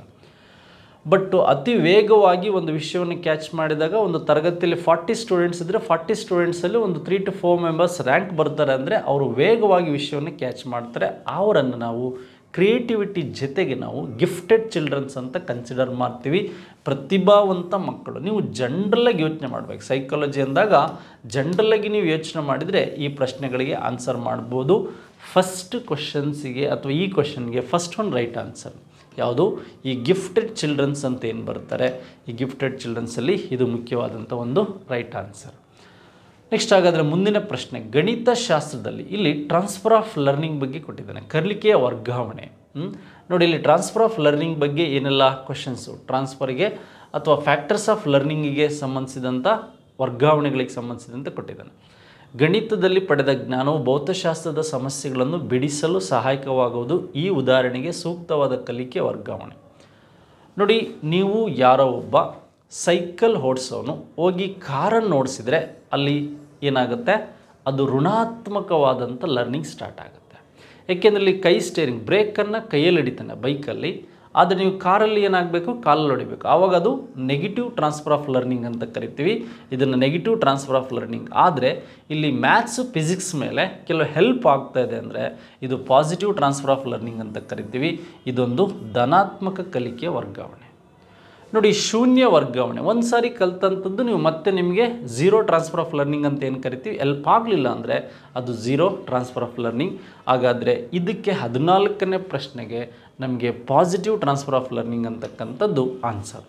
ಧನಾತ್ಮಕ ವರ್ಗಾವಣೆ ಅಂತಕ್ಕಂಥದ್ದು ಗೊತ್ತಿರಬೇಕು. ನೋಡಿ, ನಮಗೆ ನೆಗೆಟಿವ್, ಪಾಸಿಟಿವ್ ಮತ್ತು ಈ ಒಂದು ಝೀರೋ ಟ್ರಾನ್ಸ್ಫರ್ ಆಫ್ ಲರ್ನಿಂಗಿಗೆ ಸಂಬಂಧಿಸಿದಂಥ ಮಾಹಿತಿ ಗೊತ್ತಾಯಿತು. ನೆಕ್ಸ್ಟ್ ಅದಾದಮೇಲೆ ಅಕ್ಷರಗಳ ರಚನೆಯಲ್ಲಿ ವ್ಯತ್ಯಾಸ, ಅಸಮಂಜಸ, ಅಂತರ್ ಮತ್ತು ಅನಿಯಮಿತ ಜೋಡಣೆಯ ಈ ಕೆಳಗಿನ ಯಾವ ಕಲಿಕಾ ನ್ಯೂನತೆ ಲಕ್ಷಣ. ನೋಡಿ, ಕಲಿಕಾ ನ್ಯೂನತೆಗಳಲ್ಲಿ ಸುಮಾರು ವಿಷಯಗಳು ಬರ್ತಾ ಇದೆ. ನೋಡಿ, ಡಿಸ್ಗ್ರಾಫಿಯಾ ಅಂತಕ್ಕಂಥದ್ದೇನಿದೆ, ಈ ರಚನೆ, ಅಕ್ಷರಗಳ ರಚನೆ, ನಮಗೆ ಪಿ ಅಕ್ಷರಕ್ಕೂ ಅಥವಾ ನಮಗೆ ಕ್ಯೂ ಅಕ್ಷರ ಬರೆಯುವಾಗ ಅಥವಾ ಬಿ ಅಕ್ಷರ ಬರೆಯುವಾಗ ಡಿ ಅಕ್ಷರ ಬರೆಯುವಾಗ ಮಕ್ಕಳಲ್ಲಿ ದೋಷಗಳು ಬಂದರೆ ಇದನ್ನು ಗ್ರಾಫಿಕ್ ಅಂತ ಕರಿತೀವಿ, ಗ್ರಾಫಿಯಾ. ಕ್ಯಾಲ್ಕುಲೇಷನ್ ಅಂದರೆ ನಿಮಗೆ ಗೊತ್ತಿದೆ, ಹೇಳ್ತಾ ಇದ್ದರೆ ಗಣಿತ ಅಂತಕ್ಕಂಥದ್ದು. ಡಿಸ್ಲ್ಯಾಕ್ಸಿಯಾ ಅಂತಕ್ಕಂಥದ್ದು ಗೊತ್ತಿದೆ, ಓದುವಿಕೆಗೆ ಸಂಬಂಧಿಸಿದಂಥ ದೋಷ. ಇದು ಪ್ರತಿ TET ಎಕ್ಸಾಮಲ್ಲೂ ಸಹ ಈ ಮೂರರ ಮೇಲೆ ಪ್ರಶ್ನೆಗಳು ರಿಪೀಟ್ ಆಗ್ತಾ ಇದೆ. ಅದನ್ನು ನೀವು ಸರಿಯಾಗಿ ನೋಡಬೇಕು. ಹಾಗಾದರೆ ಈ ಪ್ರಶ್ನೆಗೆ ಸರಿಯಾದ ಉತ್ತರ ಯಾವುದು ಅಂದರೆ ಡಿಸ್ಗ್ರಾಫಿಯಾ ಅಂತಕ್ಕಂಥದ್ದು. ಬರವಣಿಗೆ ಅಕ್ಷರ ರಚನೆಯಲ್ಲಿ ವ್ಯತ್ಯಾಸ ಗೊತ್ತಾಗ್ತಾ ಇರ್ತಕ್ಕಂಥದ್ದು. 6 ಇರ್ಬೋದು, 9 ಇರ್ಬೋದು, ಪಿ ಇರ್ಬೋದು, ಕ್ಯೂ ಇರ್ಬೋದು, ಹಾಗೆ ಬಿ ಇರ್ಬೋದು, ಡಿ ಇರ್ಬೋದು. ಇವು ಬರೆಯುವಾಗ ಆತನಿಗೆ ವ್ಯತ್ಯಾಸಗಳು ಕಂಡು ಬಂದರೆ ಈ ರೀತಿ ಆಗ್ತದೆ ಅಂತಕ್ಕಂಥದ್ದು ನೋಡ್ಬೋದು. ಅದಾದಮೇಲೆ ಮುಂದಿನ ಪ್ರಶ್ನೆ ಬಗ್ಗೆ ಮಾತಾಡ್ತಾ ಹೋಗೋಣ ಫ್ರೆಂಡ್ಸ್. ಕೌಶಲ್ಯವು ತನ್ನ ಅತ್ಯುನ್ನತ ಮಟ್ಟದ ಪ್ರಾವೀಣ್ಯತೆಯನ್ನು ಸಾಧಿಸಿ ಒಂದು ಕಾರ್ಯವನ್ನು ಸ್ವಯಂಚಾಲಿತವಾಗಿ ಮತ್ತು ನಿರಾತಂಕವಾಗಿ ನಿರ್ವಹಿಸುವ ಮನೋಜನ್ಯ ವಲಯದ ಹಂತ. ನೋಡಿ, ಇಲ್ಲಿ ಸೈಕೋಮೋಟರ್ ಅಂತ ಕೊಟ್ಟಿದ್ದಾನೆ. ಇಲ್ಲಿ ಅನುಕರಣೆ, ನಿಖರ ಮತ್ತು ಸ್ವಾಭಾವೀಕರಣ ಕೈಚಳಕ. ಮೇ ಬಿ ಇದು ಲಾಸ್ಟು ಎಕ್ಸಾಮಲ್ಲೂ ಸಹ ರಿಪೀಟ್ ಆಗಿರ್ಬೋದು. ಈ ನ್ಯಾಚುರಲೈಜೇಷನ್ ಅಥವಾ ಸಾಮಾಜಿಕರಣ ಅಂತಕ್ಕಂಥದ್ದು ಏನಿದೆ, ಇದು ಇದಕ್ಕೆ ರೈಟ್ ಆನ್ಸರ್ ಅಂತ ನೋಡ್ಬೋದು. ಕೌಶಲ್ಯ ತನ್ನ ಅತ್ಯುನ್ನತ ಮಟ್ಟದ ಪ್ರಾವೀಣ್ಯತೆಯನ್ನು ಸ್ವಾಭಾವಿಕವಾಗಿ ಕಲಿತಾ ಹೋಗ್ತಾನೆ. ಬೇಸ್ ಅಷ್ಟೇ ಆ ಮಗುವಿಗೆ ಕಲಿಯಬೇಕು. ಆನಂತರ ಆ ಮಗು ಸೃಜನಶೀಲತ್ವವಾಗಿ ವರ್ಕ್ ಮಾಡಿ ಏನು ಮಾಡುತ್ತೆ, ಸ್ವಾಭಾವೀಕರಣವಾಗಿ ಕಲಿತಾ ಹೋಗುತ್ತೆ. ಇದು ಪ್ರಶ್ನೆಗೆ ಸರಿ ಉತ್ತರ ಅಂತಕ್ಕಂಥದ್ದು ಯಾವುದು ಅಂದರೆ ಈ ಒಂದು ಸ್ವಾಭಾವೀಕರಣ. ನ್ಯಾಚುರಲೈಜೇಷನ್ ಅಂತಕ್ಕಂಥದ್ದು ಮಗುವಿನ ಹೆಚ್ಚು ಸಾಧನೆ, ಕೌಶಲ್ಯ ಇಂಪ್ರೂವ್ಮೆಂಟಿಗೆ ಸಹಾಯ ಆಗುತ್ತೆ ಸ್ನೇಹಿತರೆ. ನೆಕ್ಸ್ಟ್ ಹಾಗಾದರೆ ಮುಂದಿನ ಪ್ರಶ್ನೆ ಹೇಗಿದೆ ನೋಡೋಣ. ಬ್ಲೂಮನ ಮನೋಜನ್ಯ ವಲಯವು ಈ ಕೆಳಗಿನ ಯಾವ ಸಾಮರ್ಥ್ಯವನ್ನು ಒಳಗೊಂಡಿದೆ? ನೋಡಿ, ಇಲ್ಲಿ ಸೈಕೋಮೋಟರ್ ಅಂತ ಕೇಳಿದ್ದಾನೆ. ಇಲ್ಲಿ ನಮಗೆ ಕಾಗ್ನಿಟಿವ್ ಕೇಳಿಲ್ಲ, ಅವನು ಎಮೋಷನಲ್ ಕೇಳಿಲ್ಲ. ನೋಡಿ, ಅವನ ಜ್ಞಾನಾತ್ಮಕ ವಲಯ ಅಂದರೆ ಬೌದ್ಧಿಕ ಸಾಮರ್ಥ್ಯ, ಹಾಗೆ ಅವನ ಸೈಕೋಮೋಟರ್ ಅಂದರೆ ದೈಹಿಕ ಮತ್ತು ಕೈಚಳಕ, ಹಾಗೆ ಆತನ ಮನೋಭಾವ ವಲಯಕ್ಕೆ ಸಂಬಂಧಿಸಿದಂತೆ ಈ ಒಂದು ಮನೋಧೋರಣೆ, ಮೌಲ್ಯ ಮತ್ತು ಆಸಕ್ತಿ. ಬಟ್ ಇಲ್ಲಿ ನಮಗೆ ಈ ಒಂದು ಸೈಕೋಮೋಟರ್ ಸ್ಟೇಜ್ ಕೊಟ್ಟಿರೋದ್ರಿಂದ ಫಿಸಿಕಲ್ ಸ್ಕಿಲ್ಸ್ ಏನಿದೆ ಇದು ರೈಟ್ ಆನ್ಸರ್ ಆಗುತ್ತೆ. ಈ ಪ್ರಶ್ನೆಗೆ 17ನೇ ಬ್ಲೂಮನ 3 ಟೆಕ್ಸಾನಮಿಗಳೇನಿದೆ, ಆ 3 ಟೆಕ್ಸಾನಮಿಗಳಲ್ಲಿ ನಮಗೆ ಮನೋಜನ್ಯ ಮತ್ತು ಜ್ಞಾನಾತ್ಮಕ ವಲಯ ಮತ್ತು ಈ ಮನೋಜನ್ಯ ಜ್ಞಾನಾತ್ಮಕ ವಲಯವಾದಂತಹ ಮತ್ತು ಮನೋಧೋರಣಾತ್ಮಕ ವಲಯಗಳೇನಿದೆ ಅವ್ರ ಬಗ್ಗೆನೂ ಸಹ ನಾವು ನೋಡ್ಬೋದು. ಈಗ 17ನೇ ಪ್ರಶ್ನೆ ಆದಮೇಲೆ ಸ್ನೇಹಿತರೆ ಮತ್ತು 18ನೇ ಪ್ರಶ್ನೆ ಹೀಗಿದೆ. ವಿದ್ಯಾರ್ಥಿಯ ಜ್ಞಾನ, ನಾಲೆಡ್ಜ್ ಇರ್ಬೋದು, ವಿದ್ಯಾರ್ಥಿಯ ಜ್ಞಾನ ಇರ್ಬೋದು, ಅಂಡರ್ಸ್ಟ್ಯಾಂಡಿಂಗ್ ಇರ್ಬೋದು, ಅಪ್ಲಿಕೇಶನ್ ಮತ್ತು ಸ್ಕಿಲ್, ಈ ಕೌಶಲ್ಯ ಮುಂತಾದ ಕ್ಷೇತ್ರಗಳಲ್ಲಿ ಉಂಟಾದ ಬದಲಾವಣೆಯನ್ನು ಅಳೆಯುವ ಪರೀಕ್ಷೆ. ನೋಡಿ, ಈ 4 ಸ್ಕಿಲ್ಗಳಿಗೆ ಸಂಬಂಧಿಸಿದಂಥ ಡೆವಲಪ್ಮೆಂಟ್ಸ್ ಹೇಗಿದೆ. ಈಗ ಇಲ್ಲಿ ಒಂದು ಅಚೀವ್ಮೆಂಟ್ ಟೆಸ್ಟ್ ಕೊಟ್ಟಿದ್ದಾನೆ, ಡಯಾಗ್ನೋಟಿಕ್ ಟೆಸ್ಟ್ ಕೊಟ್ಟಿದ್ದಾನೆ, ಪೂರ್ವ ಸೂಚಕ ಪರೀಕ್ಷೆ, ಕಾರ್ಯನಿರ್ವಹಣಾ ಪರೀಕ್ಷೆಗೆ ಸಂಬಂಧಿಸಿದಂತೆ ಕೊಟ್ಟಿದ್ದಾನೆ.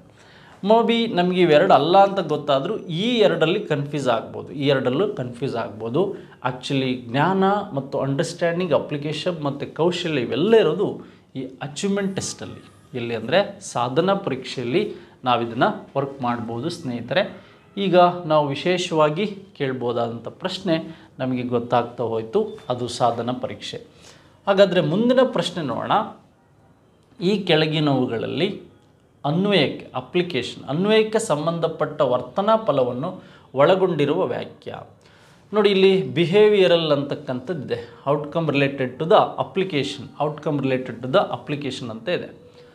ನೋಡಿ, ಅನ್ವಯಕ್ಕೆ ಸಂಬಂಧಿಸಿದಂಥ ವಿದ್ಯಾರ್ಥಿ ಪ್ರಜಾಪ್ರಭುತ್ವವನ್ನು ವ್ಯಾಖ್ಯಾನಿಸ್ತಾನೆ, ಇದು ಕಾಗ್ನಿಟಿವ್ಸಲ್ಲಿ ಬರುತ್ತೆ.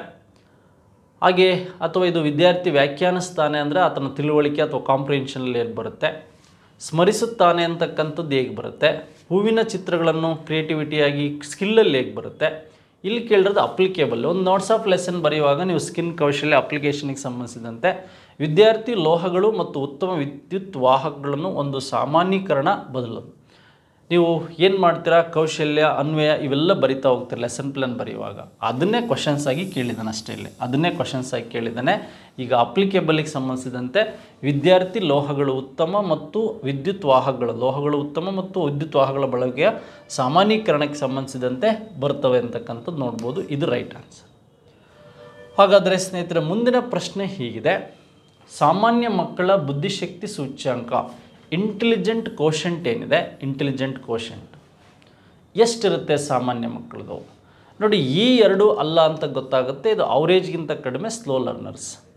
ಹಾಗಾದರೆ ಐಡೆಂಟಿಫೈ ಮಾಡ್ಬೋದು. 110, 120ಕ್ಕಿಂತ ಮೇಲಿದ್ದರೆ ಇವರು ಗಿಫ್ಟೆಡ್ ಚಿಲ್ಡ್ರನ್ಸ್ ಅಂತ ಕರಿತೀವಿ, ಪ್ರತಿಭಾನ್ವಿತ ಮಕ್ಕಳು. 130ಕ್ಕಿಂತ ಜಾಸ್ತಿ ಇದ್ದರೆ ಅವರು ಅಂಡರ್ ಅಚೀವರ್ಸ್ ಅಂತಕ್ಕಂಥದ್ದು ಕರಿತೀವಿ. ಹಾಗಾದರೆ ನಮಗೆ ಸಾಮಾನ್ಯ ಒಂದು ಜನರ IQ ಎಷ್ಟಿದೆ ಅಂದರೆ, ಸಾಮಾನ್ಯವಾಗಿ ಮಕ್ಕಳದು 90 to 110ವರೆಗೆ ಇಂಟೆಲಿಜೆಂಟ್ ಕೋಶೆಂಟ್ ಇತ್ತು ಅಂದರೆ ಅವರು ಸಾಮಾನ್ಯ ಮಕ್ಕಳು. ಎಸ್, ಹಾಗಾದರೆ ಈ ಪ್ರಶ್ನೆ ಆದಮೇಲೆ ಮುಂದಿನ ಉತ್ತರವನ್ನು ನಾವು ನೋಡೋದಾದರೆ ಇದು ರೈಟ್ ಆನ್ಸರ್ ಆಯಿತು. ಈಗ ಮುಂದೆ 21ನೇ ಪ್ರಶ್ನೆ ನೋಡೋಣ. ಒಳನೋಟ ಕಲಿಕೆ ಯಾವಾಗ ಬೋಧನಾ ಸೂತ್ರಕ್ಕೆ ಉತ್ತಮ ಉದಾಹರಣೆಯಾಗಿದೆ? ನೋಡಿ, ಒಳನೋಟ ಕಲಿಕೆಯಲ್ಲಿ ಕನ್ಫ್ಯೂಸ್ ಆಗ್ಬೋದು ನೀವು. ಏಕೆ ಅಂದರೆ ಆ ಸುಲ್ತಾನ್, ಇನ್ಸೈಟ್ ಲರ್ನಿಂಗಲ್ಲಿ ಆ ಸುಲ್ತಾನ್ ಅಂತ ಚಿಂಪಾಂಜಿ ಬಿಡಿ ಬಿಡಿಯಾಗಿದ್ದಂಥ ವಸ್ತುಗಳನ್ನ ಇಡಿಯಾಗಿ ಜೋಡಿಸಿ ಏನು ಮಾಡ್ತು, ಅದರ ಪ್ರತಿಫಲವನ್ನು ಪಡೀತು, ಬಾಳೆಹಣ್ಣನ್ನು ತಗೊಳ್ತು. ಆದರೆ ಇಲ್ಲಿ ನಮಗೆ ಈ ಒಳನೋಟ ಕಲಿಕೆ ಬೋಧನಾ ಸೂತ್ರಕ್ಕೆ ಹೇಳ್ತಾ ಹೋಗಿದ್ದಾರೆ ಇವರು, ಬೋಧನಾ ಸೂತ್ರಕ್ಕೆ ಇವರು ಹೇಳ್ತಾ ಹೋಗಿದ್ದಾರೆ. ಈಗ ಬೇರೆ ಬೇರೆ ಆದಂಥದ್ದನ್ನು ಇಡಿಯಾದಂದರೆ ಇಡಿಯಿಂದ ಬಿಡಿಯವರೆಗೆ, ಬಿಡಿಯ ಕಡೆಗೆ ಅಂತಕ್ಕಂಥದ್ದು ಒಂದು ಬುಕ್ಸನ್ನು ಓದಿ ಅದನ್ನು ಬಿಡಿ ಬಿಡಿಯಾಗಿ ಮಕ್ಕಳಿಗೆ ಸರಳವಾಗಿ ಬೋಧನೆ ಮಾಡ್ತಕ್ಕಂಥ ಒಂದು ಮೆಥಡನ್ನು ನಾವಿಲ್ಲಿ ಕಲಿಸ್ಕೊಡ್ತೀವಿ. ಬಟ್ ಇದನ್ನು ನೀವು ಅಲ್ಲಿ ತೇರಿಗೆ ಅಪ್ಲೈ ಮಾಡಬಾರ್ದು. ತೇರಿಗೆ ಅಪ್ಲೈ ಮಾಡಿದಾಗ ಕನ್ಫ್ಯೂಸ್ ಆಗ್ತದೆ. ಹಾಗಾಗಿ ಹಿಡಿಯಿಂದ ಬಿಡಿ ಕಡೆಗೆ ನಾವು ನಡೀತಕ್ಕಂಥದ್ದು ಗೊತ್ತಿರಬೇಕು. ನೆಕ್ಸ್ಟ್, ಹಾಗಾದರೆ ಮುಂದಿನ ಪ್ರಶ್ನೆ ಸ್ನೇಹಿತರೆ ಏನಿದೆ ಅಂತಕ್ಕಂಥದ್ದು ನೋಡ್ತಾ ಹೋಗೋಣ. ಪಾಠ ಯೋಜನೆ ನೋಡಿ, ನಿಮಗೆ ಪ್ಲಾನಿಂಗ್ ಆಫ್ ಲೆಸನ್ ಈಸ್ ಅಂತ ಕೊಟ್ಟಿದ್ದಾನೆ. ಲೆಸನ್ ಪ್ಲ್ಯಾನ್ ಮಾಡೋದಕ್ಕೆ ಲೆಸನ್ ಪ್ಲ್ಯಾನ್ ಗೊತ್ತಿದೆ ನಿಮಗೆ. ಒಂದು ಆ್ಯಕ್ಷನ್ ರಿಸರ್ಚ್ ಬೇರೆ, ಲೆಸನ್ ಪ್ಲ್ಯಾನ್ ಬೇರೆ. ಬೋಧನೆಯ ಕ್ರಿಯಾಪೂರ್ವ ಹಂತ ನೋಡಿ, ನೀವು ಬೋಧನೆಗೆ ಹೋಗೋದಕ್ಕಿಂತ ಹಿಂದೆ ಪ್ರೀವಿಯಸ್ ಆಗಿ ಒಂದು ನೋಟ್ಸ್ ಆಫ್ ಲೆಸನನ್ನು ರೆಡಿ ಮಾಡ್ತೀರಾ. ಹಾಗಾಗಿ ಇಲ್ಲೆಲ್ಲೂ ಸಹ ಪ್ರೀವಿಯಸ್ ಅಂತಿಲ್ಲ, ಇಲ್ಲಿ ಮಾತ್ರ ಇದೆ ಬೋಧನೆಯ ಕ್ರಿಯಾಪೂರ್ವ ಹಂತ ಏನಿದೆ, ಬೋಧನೆಯ ಕ್ರಿಯಾಪೂರ್ವ ಹಂತವನ್ನು ನಾವು ಪಾಠ ಯೋಜನೆ ಅಂತ ಕರಿತೀವಿ, ಪಾಠ ಯೋಜನೆ ಅಂತ ಕರಿತೀವಿ, ಗೊತ್ತಿರಬೇಕು. ನೆಕ್ಸ್ಟು ಅದಾದಮೇಲೆ ಮುಂದಿನ ಆನ್ಸರ್ ಗೊತ್ತಾಯಿತು ನಮಗೆ ಪಾಠ ಯೋಜನೆಗೆ. ಮುಂದಿನ ಪ್ರಶ್ನೆ, ಪುನರ್ಬಲನ ಕೌಶಲ್ಯದಲ್ಲಿ ಚಪ್ಪಾಳೆ ಹೊಡೆಯುವುದು ಈ ಕೆಳಗಿನ ಯಾವ ಪುನರ್ಬಲನದ ಉದಾಹರಣೆ?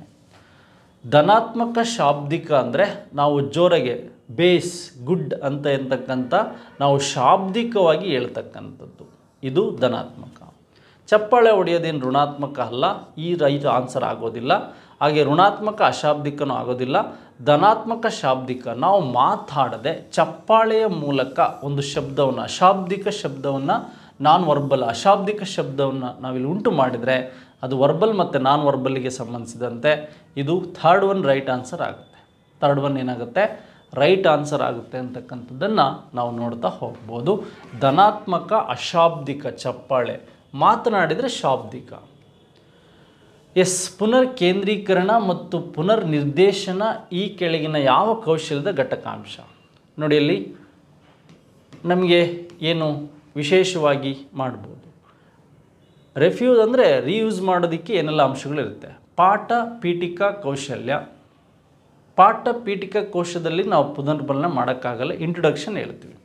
ಶೋಧನಾತ್ಮಕ ಪ್ರಶ್ನೆಗಳನ್ನು ಕೇಳುವ ಕೌಶಲ್ಯ, ವಿವರಣಾತ್ಮಕ ಕೌಶಲ್ಯ ಮತ್ತು ಉದ್ದೀಪನ ಬದಲಾವಣೆಯ ಕೌಶಲ್ಯ ಅಂತಿದೆ. ನೋಡಿ, ಶೋಧನಾತ್ಮಕ ಪ್ರಶ್ನೆಗಳನ್ನು ಕೇಳುವ ಕೌಶಲ್ಯ ಏನಿದೆ, ಪಾಠದಲ್ಲಿ ಎಷ್ಟು ಮಕ್ಕಳಿಗೆ ಅರ್ಥ ಆಗಿದೆ, ಅರ್ಥ ಆಗಿಲ್ಲ ಅಂತಕ್ಕಂಥ ಕಾನ್ಸೆಪ್ಟ್ಗಳನ್ನು ಒಳಹೊಕ್ಕು ಕೇಳೋದೇ ಶೋಧನಾತ್ಮಕ ಪ್ರಶ್ನೆಗಳನ್ನು ಕೇಳುವ ಕೌಶಲ್ಯ ಅಂತ ಕರಿತೀವಿ. ಇದು 24ನೇ ಪ್ರಶ್ನೆಗೆ ವಿಶೇಷವಾಗಿ ನಾವು ಇದನ್ನು ಸರಿಯಾದ ಉತ್ತರವನ್ನು ಇಲ್ಲಿ ಗಮನಿಸ್ಬೋದು ಸ್ನೇಹಿತರೆ. ಎಸ್, ಹಾಗಾದರೆ ಮುಂದಿನ ಅಂಶವನ್ನು ನಾವು ನೋಡೋದಾದರೆ ವ್ಯಕ್ತಿಯ ಬಾಹ್ಯ, ಎಕ್ಸ್ಟರ್ನಲ್, ವ್ಯಕ್ತಿಯ ಬಾಹ್ಯ ವರ್ತನೆ, ಎಕ್ಸ್ಟರ್ನಲ್ ಬಿಹೇವಿಯರ್, ವ್ಯಕ್ತಿಯ ಬಾಹ್ಯ ವರ್ತನೆಯನ್ನು ಅಳೆಯಲು ಉಪಯೋಗಿಸುವ ಮೌಲ್ಯಮಾಪನದ ತಂತ್ರ. ಸಂದರ್ಶನ, ಸಮಾಜ ಮಿತಿ, ಪ್ರಕ್ಷೇಪಣ. ಇದಕ್ಕೆ ಪ್ರಯೋಗ ಮಾಡೋದಕ್ಕೆ ಪ್ರಯೋಗಕ್ಕೆ ವ್ಯಕ್ತಿಗಳು ಬೇಕಾಗಿ ಒಂದೇ ಕಡೆ ಇರ್ಬೋದು. ಆದರೆ ವ್ಯಕ್ತಿಯ ಬಾಹ್ಯ ವರ್ತನೆ ದೂರದಿಂದ ನಾವು ವೀಕ್ಷಣೆ ಮಾಡ್ಬೋದು. ಅಬ್ಸರ್ವಿಂಗ್ ಟೆಕ್ನಿಕ್ಸ್ ಏನಿದೆ, ಈ ಅಬ್ಸರ್ವಿಂಗ್ ಟೆಕ್ನಿಕ್ಸಿಂದ ನಾವು ಬಿಹೇವಿಯರನ್ನು ಒಂದು ಮೈದಾನದಲ್ಲಿ ಮಕ್ಕಳನ್ನು ಆಟ ಆಡೋದಕ್ಕೆ ಬಿಟ್ಟು ಅಲ್ಲಿ ಅಬ್ಸರ್ವಿಂಗ್ ಮೆಥಡಿಂದ ನಾವು ಅದನ್ನು ಅವನ ಕ್ಯಾರೆಕ್ಟರನ್ನು ಏನು ಮಾಡ್ಬೋದು, ಗುರುತಿಸ್ಬೋದು. ವೀಕ್ಷಣಾ ತಂತ್ರ ಕರೆಕ್ಟಾಗಿದೆ.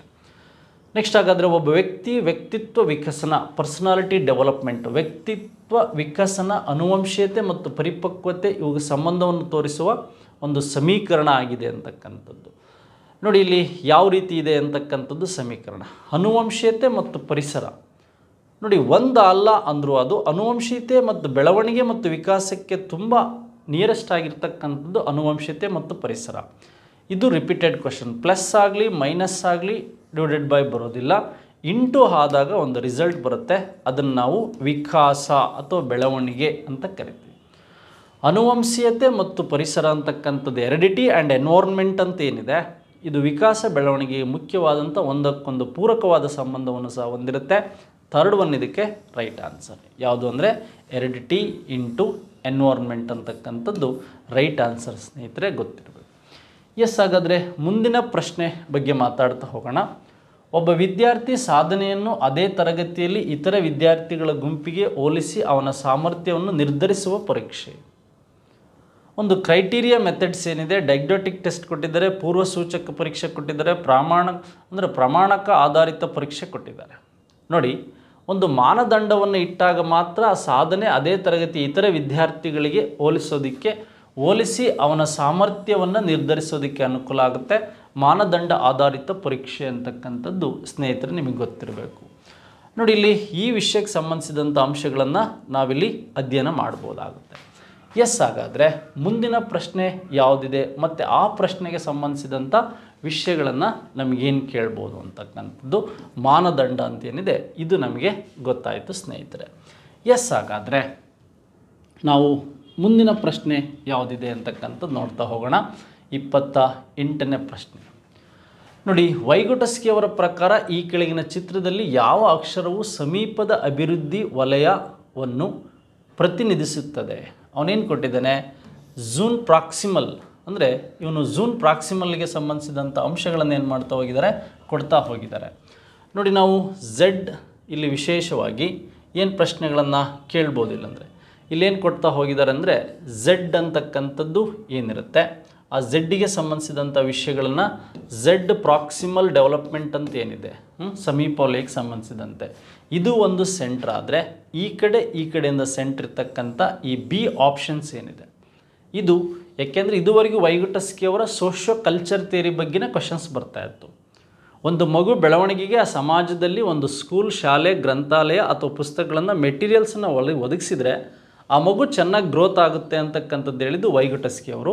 ಅವ್ರ ಸಿದ್ಧಾಂತದ ಹೆಸರು ಏನು ಅಂದರೆ ಸೋಷಿಯೋ ಕಲ್ಚರ್ ಥಿಯರಿ ಅಂತ, ಸಾಮಾಜಿಕ ಮತ್ತು ಸಾಂಸ್ಕೃತಿಕ ಸಿದ್ಧಾಂತ ವೈಗೊಟಸ್ಕಿ ಅವರ ಒಂದು ನ್ಯೂ ಥಿಯರಿ ಅಂತಕ್ಕಂಥದ್ದು ಗೊತ್ತಾಯಿತು. ಆದರೆ ಇಲ್ಲಿ ಆನ್ಸರ್ ಯಾವುದು ಅಂದರೆ ಬಿ ಆಪ್ಷನ್ ಆನ್ಸರ್ ಏನಿದೆ, ಬಿ ಇದಕ್ಕೆ ಸರಿಯಾದ ಉತ್ತರ ಅಂತಕ್ಕಂಥದ್ದು ನಿಮಗೆ ಗೊತ್ತಿರಬೇಕು. ನೆಕ್ಸ್ಟ್ ಹಾಗಾದರೆ 29ನೇದು ಜೀನ್ ಪಿಯಾಜೆ ಅವರಿಗೆ ಸಂಬಂಧಿಸಿದಂತೆ ಪ್ರತಿ ವರ್ಷ ಪ್ರತಿ ಬಾರಿ ಪ್ರಶ್ನೆಗಳು ಬಂದೇ ಬರುತ್ತೆ. ಈಗ ನಿಮಗೆ ಸೆನ್ಸರಿ ಮೋಟರ್ ಸ್ಟೇಜಲ್ಲಿ ಏನಿರುತ್ತೆ, ಪ್ರೀ ಆಪರೇಷನ್ ಸ್ಟೇಜಲ್ಲಿ ಏನಿರುತ್ತೆ, ನೆಕ್ಸ್ಟು ಫಾರ್ಮಲ್ ಸ್ಟೇಜಲ್ಲಿ ಏನಿರುತ್ತೆ ಅಂತ ಪ್ರತಿ ಸಾರಿ ರಿಪೀಟ್ ಆಗುತ್ತೆ. ವಿದ್ಯಾರ್ಥಿಗಳು ಶಿಕ್ಷಕರು ನೀಡಿದ ಸಮಸ್ಯೆಯನ್ನು ಪ್ರಾಬ್ಲಮ್ ಸಾಲ್ವಿಂಗ್ ಮತ್ತು ತಾರ್ಕಿಕ ಆಲೋಚನೆಗಳು ಎಲ್ಲಿ ಬರುತ್ತೆ? ನೋಡಿ, ವಿದ್ಯಾರ್ಥಿಗಳು ಗೊಂಬೆ ಆಟ ಅದೆಲ್ಲ ಎಲ್ಲಿ ಬರುತ್ತೆ, ಈ ಜಿಗಿತ ಕುಣಿತಗಳು ಎಲ್ಲಿ ಬರುತ್ತೆ, ಇದೆಲ್ಲ ಕೇಳ್ತಾ ಇದ್ರು. ಸಮಸ್ಯೆ ಪರಿಹರಿಸುತ್ತಿದ್ದಂತೆ ಹಾಗಾಗಿ ಅವನು ಜೀನ್ ಪಿಯಾಜೆ ಜ್ಞಾನಾತ್ಮಕ ವಿಕಾಸ ಈ ಕೆಳಗಿನ ಯಾವ ಹಂತಕ್ಕೆ ಸೇರಿದೆ? ಸಮಸ್ಯೆಗಳನ್ನು ಪರಿಹರಿಸುತ್ತಿದ್ದಾನೆ ಅಂದರೆ ಸೆನ್ಸರಿ ಮೋಟರ್ ಸ್ಟೇಜಲ್ಲಿ ಬರುತ್ತೋ, ಪ್ರೀ ಆಪರೇಷನಲ್ಲಿ ಬರುತ್ತೋ, ಅಥವಾ ಇಲ್ಲಿ ಈ ಒಂದು ಅಂದರೆ ಫಾರ್ಮಲ್ ಔಪಚಾರಿಕ ಹಂತದಲ್ಲಿ ಬರುತ್ತೆ ಅಂತಕ್ಕಂಥದ್ದು ನಿಮಗೆ ಗೊತ್ತಿರಬೇಕು. ಫಾರ್ಮಲ್ ಸ್ಟೇಜಲ್ಲಿ ಈ ಸಮಸ್ಯೆ ಪರಿಹಾರ ಅಂತ ಬರುತ್ತೆ. ಎಸ್, ಹಾಗಾದರೆ ಮುಂದಿನ ಪ್ರಶ್ನೆ ನಾವು ನೋಡೋದಾದರೆ ನಾವು ವಿಶೇಷವಾಗಿ ಬೆಳವಣಿಗೆ ಮತ್ತು ವಿಕಾಸ ಸಂಬಂಧಿಸಿದ ತಪ್ಪಾದ ಹೇಳಿಕೆ, ಯಾಕೆಂದರೆ ಪ್ರತಿ ಬಾರಿ ತತ್ವಗಳ ಮೇಲೆ ಕೊಡ್ತಾ ಇದ್ದ, ಪ್ರಿನ್ಸಿಪಲ್ಸ್ ಆಫ್ ಡೆವಲಪ್ಮೆಂಟ್ ಮೇಲೆ ಕೊಡ್ತಾ ಇದ್ದ. ಈ ಸಾರಿ ಏನು ಮಾಡಿದ್ದಾನೆ, ಡೆವಲಪ್ಮೆಂಟನ್ನು ಬಿಟ್ಟು ಬೇರೆ ವಿಧಾನದಲ್ಲಿ ಕೊಟ್ಟಿದ್ದಾನೆ ಪ್ರಶ್ನೆಯನ್ನು. ಬೆಳವಣಿಗೆ ವಿಕಾಸದ ಒಂದು ಭಾಗ ಯಾವಾಗಲೂ ಬೆಳವಣಿಗೆ ಅಂತಕ್ಕಂಥದ್ದು ವಿಕಾಸ, ಮಗು ಹೇಗೆ ಬೆಳೀತಾ ಹೋಗುತ್ತೋ ಹಾಗೆ ದೇಹ ಬೆಳೀತಾ ಹೋಗುತ್ತೆ. ಹಾಗೆ ಇದು ಡೈರೆಕ್ಟ್ ಕ್ವಶನ್ಸ್ HSTR ಲಾಸ್ಟೆಲ್ಲ ಹೈಸ್ಕೂಲ್ ಟೀಚರ್ಲಿ ಕೇಳಿದ್ದಾರೆ. ಬಟ್ ಬೆಳವಣಿಗೆಯ ಒಂದು ಭಾಗ ವಿಕಾಸ ಆಗಿರುತ್ತೆ ಹೊರತು ವಿಕಾಸದ ಒಂದು ಭಾಗ ಬೆಳವಣಿಗೆ ಆಗಲ್ಲ. ಮಗು ಎಷ್ಟೇ ದೊಡ್ಡದಾದರೂ ಅದಕ್ಕೆ ವಿಕಾಸ ಕೆಲಸ ಮಾಡಲಿಲ್ಲ ಅಂದರೆ ಮಗು ನಡೆಯೋದಕ್ಕೆ ಮಾತಾಡೋದಕ್ಕೆ ಆಗೋದಿಲ್ಲ, ಬೆಳವಣಿಗೆ ಏನಾಗುತ್ತೆ, ಕುಂಠಿತ ಆಗುತ್ತೆ, ಮಗು ಎಷ್ಟೇ ದೊಡ್ಡದಾದರೂ ಮಂದಹೀನ ಆಗುತ್ತೆ ಅಥವಾ ಬುದ್ಧಿ ಕಲಿಕೆಯಲ್ಲಿ ನ್ಯೂನತೆಯನ್ನು ಹೊಂದುತ್ತೆ. ನೋಡಿ, ಬೆಳವಣಿಗೆ ನಿರಂತರ ಮತ್ತು ವಿಕಾಸ ನಿರಂತರವಾಗಿದ್ದು, growth continuous and development continuous process ಅಂತ ಕೊಟ್ಟಿದ್ದಾನೆ. ಬೆಳವಣಿಗೆ ಒಂದು ಹಂತಕ್ಕೆ ನಿಂತು ಹೋಗುತ್ತೆ, ಏಜ್ ಆಫ್ 22 ಅಥವಾ ಅದರ್ಸ್. ಆದರೆ ನಿರಂತರವಾಗಿರ್ತಕ್ಕಂಥದ್ದು ಯಾವುದು ಅಂದರೆ ವಿಕಾಸ, ಹುಟ್ಟಿನಿಂದ ಸಾಯೋವರೆಗೆ. ಬಟ್ ಈ ಸ್ಟೇಟ್ಮೆಂಟ್ ತಪ್ಪಾಗಿದೆ. ಬೆಳವಣಿಗೆ ನಿರಂತರವಾದದ್ದಲ್ಲ, ಆದರೆ ವಿಕಾಸ ನಿರಂತರವಾದದ್ದು ಸರಿಯಾಗಿದೆ. ನಮಗೆ ಎ ಮತ್ತು ಡಿ ಹೇಳಿಕೆಗಳು ಸರಿಯಾಗಿದೆ, ಬಿ ಮತ್ತು ಸಿ ತಪ್ಪಾಗಿದೆ. ಬಿ ಮತ್ತು ಸಿ ಎಲ್ಲಿದೆ? ಇಲ್ಲಿದೆ. ಬಿ ಮತ್ತು ಸಿ ಆಪ್ಷನ್ ಏನಾಗಿದೆ ಸ್ನೇಹಿತರೆ? ತಪ್ಪಾಗಿದೆ. ಎಸ್, ಹಾಗಾದರೆ ನಮಗೆ ಇಷ್ಟು ವಿಷಯಗಳ ಬಗ್ಗೆ ಮಾಹಿತಿ ಗೊತ್ತಾಯಿತು. ಇದು ನಿಮ್ಮ www.schooleducationನಲ್ಲಿ ಬಿಟ್ಟಿರ್ತಕ್ಕಂಥ ಒಂದು ಕೀ ಆನ್ಸರ್ ಬಿಡುವವರೆಗೂ ಒಂದು ಸಂಭಾವನೀಯ ಮತ್ತು ನಿಯರೆಸ್ಟ್ 90% ಸರಿ ಇರತಕ್ಕಂಥ ಉತ್ತರಗಳನ್ನು ಬಿಡೋದಕ್ಕೆ ನಾವು ಪ್ರಯತ್ನ ಪಟ್ಟಿದ್ದೇವೆ. ಈ ವಿಡಿಯೋವನ್ನು ಇತರರಿಗೂ ಪರಿಚಯಿಸಿ ಅಂತ ಹೇಳ್ತಾ ಈ ವಿಡಿಯೋಕ್ಕೆ ಧನ್ಯವಾದಗಳನ್ನ ಹೇಳ್ತಾ ಇದ್ದೀನಿ. Thank you very much one and all.